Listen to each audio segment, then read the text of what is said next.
Halo Fisik, senang sekali kita berjumpa lagi hari ini bersama Miss Nana dalam pembelajaran tematik di kelas 6.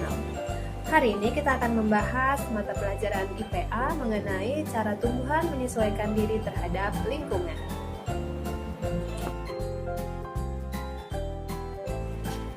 Teman-teman, mengenai cara tumbuhan menyesuaikan diri terhadap lingkungan yang pertama, kita akan membahas mengenai penyesuaian tumbuhan terhadap kondisi lingkungannya. Jadi, setiap jenis tumbuhan memiliki ciri-ciri yang berbeda. Ada tumbuhan yang memiliki ciri khusus pada tubuhnya seperti batang berduri, daun yang lebar, ataupun akar yang muncul ke permukaan tanah. Perbedaan ciri setiap tumbuhan merupakan salah satu bentuk penyesuaian diri atau adaptasi tumbuhan tersebut. Nah, yang dimaksud dengan adaptasi adalah kemampuan makhluk hidup untuk menyesuaikan diri terhadap lingkungannya. Adaptasi tersebut dilakukan tumbuhan agar tetap bertahan hidup di lingkungan. Lingkungan tempat hidup tumbuhan disebut juga dengan habitat. Habitat jenis tumbuhan satu dengan yang lainnya berbeda-beda. Berikut akan dijelaskan contoh adaptasi tumbuhan terhadap habitatnya masing-masing. Adaptasi tumbuhan terhadap lingkungannya yang pertama akan dijelaskan adalah adaptasi tumbuhan di lingkungan yang kering. Tumbuhan yang dapat hidup di lingkungan yang memiliki sedikit air disebut juga dengan xerofit. Contoh tumbuhannya yaitu pohon kurma, lidah buaya, cocor bebek, dan juga kaktus. Kaktus memiliki beberapa cara untuk menyesuaikan diri terhadap lingkungannya atau beradaptasi di lingkungan yang kering. Contohnya adalah dengan batang tebal yang berisi banyak cadangan air, akar yang sangat panjang untuk mencari sumber air, kemudian ada permukaan batang yang berlapis lilin untuk mengurangi penguapan, dan juga daunnya yang termodifikasi menjadi duri untuk mengurangi penguapan pada tanaman kaktus. Berikut merupakan contoh tumbuhan yang dapat hidup di lingkungan yang memiliki sedikit air atau tumbuhan xerofit. Contohnya adalah tanaman kaktus dan juga tanaman lidah buaya yang dapat kalian lihat pada gambar berikut ini. Selanjutnya yang akan Miss jelaskan adalah adaptasi tumbuhan di lingkungan yang berkadar garam tinggi. Tumbuhan yang dapat hidup di lingkungan dengan kadar garam yang tinggi disebut dengan halofit. Contoh lingkungan dengan kadar garam tinggi yaitu laut, muara sungai, dan juga pantai. Keadaan tanah di tempat tersebut biasanya berlumpur dan juga berpasir, serta sangat sedikit mengandung oksigen. Contoh beberapa tumbuhan yang hidup di lingkungan berkadar garam tinggi antara lain bakau. Beberapa jenis tumbuhan bakau memiliki akar napas yang tumbuh ke atas permukaan tanah untuk memperoleh oksigen. Ada juga tumbuhan bakau yang memiliki akar tunjang untuk menopang tumbuhan di tanah yang berlumpur dan juga menahan terjangan ombak.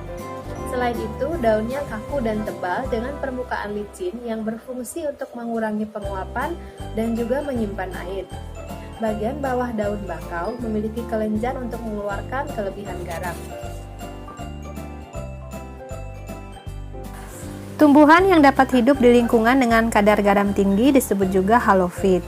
Contoh tanamannya adalah tanaman bakau. Jenis tumbuhan ini memiliki akar nafas yang tumbuh ke atas permukaan tanah untuk memperoleh oksigen. Selanjutnya adalah mengenai adaptasi tumbuhan di lingkungan air. Tumbuhan yang dapat hidup di lingkungan air disebut juga dengan hidrofit. Contoh tumbuhan hidrofit adalah teratai dan juga enceng gondok. Adaptasi tumbuhan tersebut adalah sebagai berikut. Teratai memiliki daun yang lebar untuk mempercepat penguapan. Daun yang lebar juga berfungsi agar dapat mengapung di permukaan air.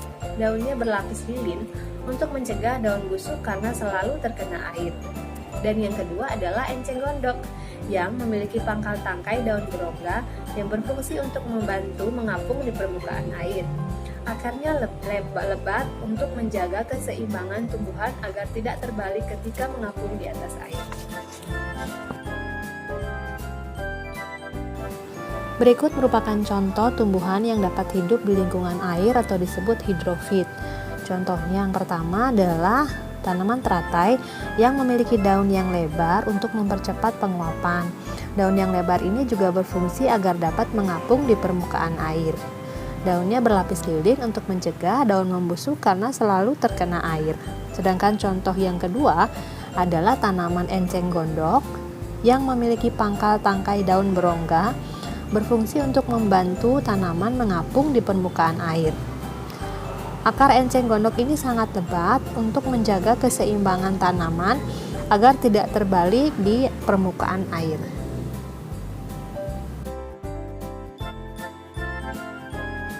Selanjutnya adalah mengenai adaptasi tumbuhan di lingkungan yang lembab. Tumbuhan yang dapat hidup di lingkungan lembab disebut juga dengan hygrofit. Contoh tumbuhan hygrofit adalah begonia dan juga tumbuhan paku. Oleh karena hidup di tempat yang lembab, penguapan mereka terjadi dengan lambat.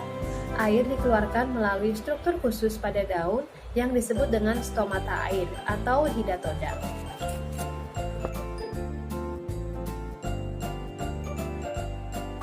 Contoh adaptasi tumbuhan yang selanjutnya adalah adaptasi tumbuhan di lingkungan yang lembab atau disebut juga hygrofit. Contoh tumbuhan hygrofit adalah begonia, karena dapat hidup di tempat yang lembab, di mana penguapannya terjadi dengan lambat. Selain begonia, terdapat juga tanaman atau tumbuhan paku yang di mana pada tanaman ini air dikeluarkan melalui struktur khusus pada daun yang disebut juga stomata air ataupun hidatoda, sehingga tanaman ini dapat hidup di lingkungan yang lembab. Selanjutnya adalah mengenai adaptasi tumbuhan di lingkungan yang miskin nitrogen. Tumbuhan yang tumbuh di lingkungan miskin nitrogen biasanya melakukan penyesuaian diri dengan memerangkap serangga kemudian mencerna sebagai sumber nitrogen. Contohnya adalah tanaman kantong semar dan juga venus. Selanjutnya adalah contoh tumbuhan yang tumbuh di lingkungan miskin nitrogen yang biasanya melakukan penyesuaian diri dengan cara memerangkap serangga kemudian mencernanya sebagai sumber nitrogen. Contohnya adalah tanaman kantong semar dan juga tanaman venus. Jika sebelumnya Miss sudah menjelaskan beberapa penyesuaian tumbuhan terhadap lingkungannya, sekarang Miss akan menjelaskan penyesuaian tumbuhan untuk bertahan hidup. Selain untuk bertahan hidup, beberapa tumbuhan juga melakukan untuk membantu perkembangbiakan atau reproduksi. Contohnya adalah sebagai berikut. Bunga Rafflesia mengeluarkan bau busuk untuk menarik perhatian serangga, biasanya berupa lalat. Serangga yang hinggap dapat membantu penyerbukan pada bunga ini. Yang kedua adalah tumbuhan seperti mawar, melati, dan anggrek memiliki mahkota bunga yang berwarna mencolok dan kelenjar nektar untuk menarik perhatian serangga yang akan hinggap dan juga membantu penyerbukan pada bunga tersebut. Sedangkan yang ketiga adalah bunga dandelion yang memiliki cara yang unik dalam penyebaran benihnya. Benih yang sekaligus buahnya memiliki struktur tambahan seperti serabut halus yang membantunya agar mudah terbawa angin. Jika benih tersebut jatuh di tempat yang sesuai, benih tersebut akan tumbuh menjadi tumbuhan dandelion yang baru. Baiklah teman-teman semua, demikian yang sudah Miss jelaskan mengenai cara tumbuhan menyesuaikan diri terhadap lingkungannya. Semoga apa yang sudah Miss sampaikan dapat menambah pengetahuan kalian dan juga bermanfaat bagi pembelajaran kalian di sekolah. Sampai jumpa di pembelajaran tematik yang berikutnya.